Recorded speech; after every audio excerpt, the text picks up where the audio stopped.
जय हिंद। यूएस का national intelligence council ने एक रिपोर्ट दिया। यह रिपोर्ट 4 से 5 साल बाद पब्लिश होता है। इस रिपोर्ट का नाम है ग्लोबल ट्रेंड्स रिपोर्ट। इस रिपोर्ट में कई सारी बातें कही गई हैं, चाइना को लेकर, इंडिया पाकिस्तान की रिलेशन को लेकर, रिफ्यूजीज को लेकर, लेकिन इसमें कुछ बातें हैं जो बड़ी सीरियस कही गई है। देखिए, इस रिपोर्ट में कई सारी चीज़ें होती हैं और ये बहुत सटीक रिपोर्ट दिया जाता है इसके द्वारा। इसमें कहा गया है कि आने वाले 4 से 5 साल बाद रिफ्यूजीज की समस्या एक बहुत बड़ी समस्या होकर जाएगी। अब देखिए, सीरिया से कई सारे रिफ्यूजी यानी शरणार्थी आए हुए हैं। अभी म्यांमार में रोहिंग्या का समस्या अभी कम ही नहीं हुआ था, ताकि अभी वहाँ पे तख्ता पलट हो गया, तो वहाँ से भी बहुत सारे शरणार्थी अभी जा ही रहे हैं म्यांमार छोड़ के। तो इसमें इस चीज़ की चर्चा है जो रियलिस्टिक भी लगती है। बहुत सारे यूएन जो है, यूएनएचआरसी यानी जो यूएन की जो ह्यूमन राइट काउंसिल है, उसने काफ़ी ज़्यादा यहाँ पे रिफ्यूजीज कैंप वगैरह बना रखे हैं।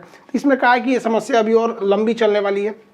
साथ ही इसमें यह भी कहा गया कि ऐसे छोटे मोटे झड़प इंडिया और चाइना के बीच में देखे जाएंगे, गलवान वाला एरिया या अरुणाचल प्रदेश या सिक्किम में, ये दोनों देखे जाएंगे। लेकिन ये झड़प हमें थोड़ा सी स्टैंड ऑफ के तहत रुक जाएगी, जैसे गलवान घाटी में हुआ, थुरा के चल गए सब चाइना वाले, ये फादर ऑफ कोरोना, वैसे ही ये भी हो जाएगा। लेकिन इस रिपोर्ट में पाकिस्तान से थोड़ी सी मतलब जो रिपोर्ट में सामने बताया गया है कि पाकिस्तान आतंकवाद को ढील दे देगा और 2024 से 25 के बीच में पाकिस्तान से बहुत बड़ा टेरर अटैक होगा इंडिया की ओर से, जिसका जवाब इंडिया बहुत ही करारा जवाब देगा, जिससे कि ये बहुत बड़ा युद्ध का रूप ले लेगा। जैसे कारगिल से भी बड़ा युद्ध का रूप लेगा। कारगिल भी तो एक तरह से समझिए कि तो पाकिस्तान की आर्मी खुल के सामने नहीं लड़ी थी, हालांकि पाकिस्तानी आर्मी के थे सब वहाँ पे, लेकिन खुल के नहीं आई थी। तो इस रिपोर्ट में कहा गया है कि जैसे अमेरिका को देखिए, अमेरिका तालिबानी आतंकवादियों के साथ कंप्रोमाइज़ कर रहा है। तो जैसे यहाँ अफगानिस्तान में तालिबानी आतंकवादियों का दबदबा आएगा, तो पाकिस्तान इन आतंकवादियों के थ्रू इंडिया में कन्फर्म अटैक कराएगा।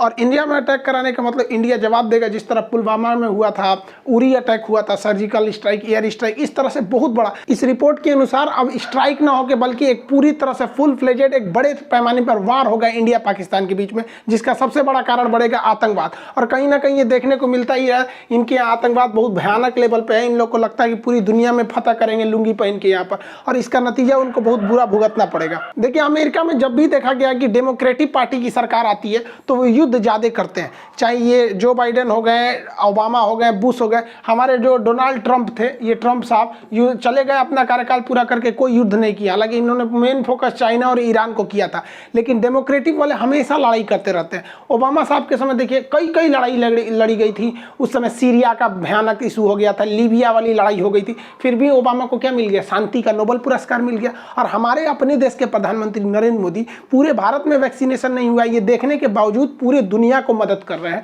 कोरोना वैक्सीन भेज रहे हैं। अगर नहीं भेजे तो क्या इनके ऊपर कोई प्रेशर लगेगा? नहीं। लेकिन इनके बावजूद हमारे प्रधानमंत्री को नोबेल पुरस्कार शांति का नहीं मिलेगा, लेकिन ये 4 को युद्ध लड़ लेंगे, फिर भी शांति का नोबेल दे दिया जाएगा इनको। ये लोग एकदम होशियार है। देखिए भाई साहब, एक बात बताते हैं, अगर कोई आपको अंधेरे का डर दिखा रहा है तो मतलब आपसे टॉर्च बेचना चाहता है, तो ये भी युद्ध का डर दिखा के हथियार बेचना चाहते हैं। ये जो बाइडेन ये बहुत बड़ा होशियार बनते हैं, हथियार ले लो, बम ले लो, तोप ले लो, बंदूक ले लो, मिसाइल ले लो, ये सब हथियार का व्यापारी है सब। इसलिए भारत और पाकिस्तान के बीच में ये रिपोर्ट दिखा के और हथियार बेचना चाह रहा है। पाकिस्तान तो डर के मारे ले ही लेगा कि भैया हमारा क्या हाल होगा यहाँ पर। लेकिन एक मिनट के लिए मान लेते हैं कि 2024 से 25 के बीच में ये रिपोर्ट सही भी हो जाएगी, तो हमारे लिए तो अच्छा है। मोदी जी से बार बार पूछा जाता है कि हम लोग पीओके क्यों नहीं ले आ पाते। 1947 से 48 के बीच में जैसे देश आज़ाद हुआ था, तो पाकिस्तान ने भारत का ये 30% एरिया जो ग्रीन वाला देख रहे हैं, इसे पीओके कहते हैं, पाक ऑक्युपाइड कश्मीर, पाक अधिकृत कश्मीर, ये कब्जा कर लिया। और इसमें से लगभग 5000 स्क्वायर किलोमीटर एरिया का ये जो था, ये चाइना को गिफ्ट दे दिया था। ये इसे सक्सक्राम वैली कहते हैं,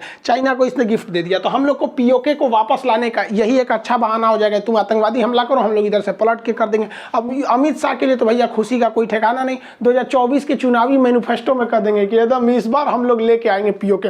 अच्छा बात है भैया, हमारा जो टुकड़ा हुआ भारत है, अखंड भारत बन जाए। ऐसे कोई अजुराते रहे, हम लोग थूर थार के बराबर कर देंगे। कौन सा डर लगा हुआ है हम लोग को? अखंड भारत हम भी चाहते हैं भैया, भारत अखंड हो जाए। हम कहाँ से कहाँ तक चालू होते थे यहाँ पर। और इसमें ये सलमान खान एकदम खुश है। ये क्या लिए खुश है? करा कि भैया मेरा एक तो मूवी था बहुत हिट कर गया, एक था टाइगर, अब 2024 में एक मूवी बनाने जा रहा है। इसको क्या लगता है भाई साहब, सलमान भाई, बजरंगी भैया, इनका क्या सोचना है कि भैया 24-25 में जब पाकिस्तानी हमला करेगा तो भारत के हमले में पाकिस्तान तबाह हो जाएगा, तो एक मूवी बनाना चाहते हैं। एक था टाइगर नहीं, एक था पाकिस्तान, बना बहुत अच्छा, हम भी देखेंगे, चलेगा, बहुत अच्छा मूवी। आप मत रोइए, देखिए आप ही लोग की गलती है, हम लोग जबरदस्ती मारने आते हैं। हम लोग गए थे पुलवामा में हमला करने के लिए, आप ही का मंत्री कह रहा है कि हम लोग पुलवामा में मारे हमला। अरे भैया आप सोते हुए सैनिकों को मारे, हम लोग आपको उठा के धो के चले हैं भोरे भोरे। मत रोइए, चुपचाप हो जाइए। जितने स्टूडेंट हैं उन लोग के लिए कर रहे हैं भैया एनडीए और सीडीएस वाले, आप दिल लगा के पढ़ाई कीजिए, क्योंकि ये आप लोग के लिए एकदम गोल्डन अपॉर्चुनिटी है। क्योंकि इस बार जिनका एनडीए होगा 24-25 तक वो पासिंग आउट परेड होकर आर्मी में शामिल हो जाएंगे। और सीडीएस वालों के लिए आप लोग जबरदस्त कीजिए, यहाँ इंडियन आप पहुँचिए खड़गवासला में, या फिर अपना IMA Dehradun Indian military academy, वहाँ बेहतरीन अफसर बन के निकलिए और लड़ाई में भाग लीजिए। देखिए हम तो भाई गए थे एनडीए के थ्रू, तो हमारा हाथ टेढ़ा है। देखिए हमको इतना ज़्यादा एंगल है कि मेरा सिलेक्शन नहीं हो पाया, तो कम से कम आप सेलेक्ट हुई और धो के आइए। और आप लोग इस रिपोर्ट के हिसाब से धोइए, इसलिए बहुत जल्दी हम एनडीए और सीडीएस के बैच को आपको बताएंगे और आप सब लोग इस बैच में आएंगे।